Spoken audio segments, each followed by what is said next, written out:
India था British राज के under में, लेकिन अचानक आया वो समय जब इंडिया को 200 साल बाद आजादी मिलने वाली थी। मैं बात कर रहा हूँ 1947 की, जब भारत को आजादी मिलने वाली थी। लेकिन उस समय एक बंटवारे की वजह से करोड़ों लोग बेघर हो गए और लाखों लोगों की जान चली गई।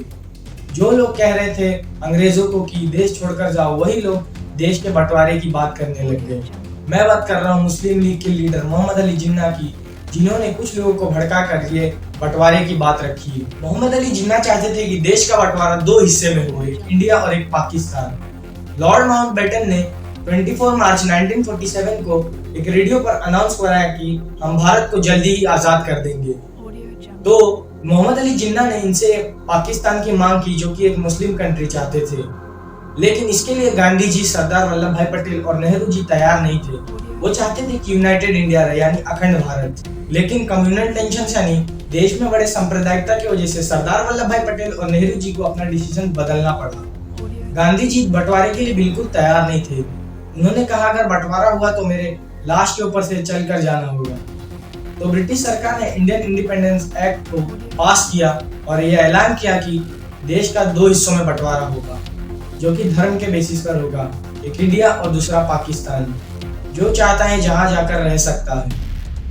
इंडिया को आजादी मिली 15 अगस्त 1947 को और पाकिस्तान को आजादी मिली 14 अगस्त 1947 को। दोनों देश तो आजाद हो चुके थे, लेकिन दोनों देश के बॉर्डर का किसी को कोई पता नहीं था।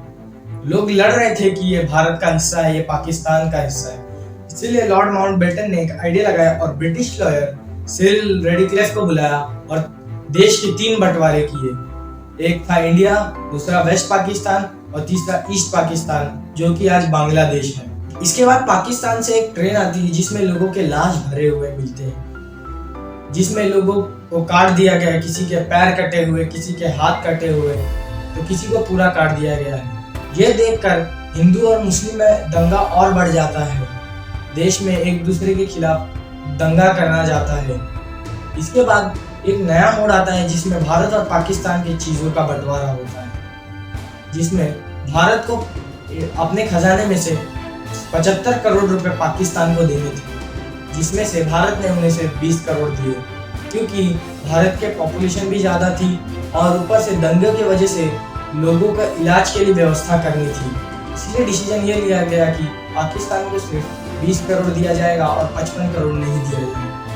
जब ये बात गांधी जी को पता चली तो गांधी जी ने कहा, नहीं ऐसा मत करो। इसके बाद गांधी जी अनशन पर बैठ गए। इसके वजह से भारत को 55 करोड़ रुपए पाकिस्तान को देने पड़े। इसके बाद लॉर्ड माउंटबेटन ने इंडिया और पाकिस्तान दोनों का झंडा भेजा, जिसमें दोनों के झंडे के कोने के ऊपर ब्रिटिश सरकार का झंडा था, जिसे देखकर दोनों देश ने नकार दिया। पाकिस्तान और इंडिया ने अपना अपना झंडा बनाया। नेहरू जी ने अपना नया झंडा बनाया, जिसमें 3 रंग थे और उसके बीच में अशोक चक्र था। ये बंटवारे की वजह से लाखों लोगों की जान गई और करोड़ों लोग बेघर हो चुके थे। फाइनली इंडिया और पाकिस्तान का बंटवारा पूरी तरीके से हो गया। इसके बाद अगर आपको जानना है कैसे सरदार वल्लभ भाई पटेल ने 565 स्टेट्स को जोड़ा, तो इसके लिए आई बटन पर क्लिक करो और वीडियो देखो। बाकी अगर ये वीडियो इंटरेस्टिंग लगी तो चैनल को सब्सक्राइब कर देना और बेल नोटिफिकेशन जरूर ऑन कर देना।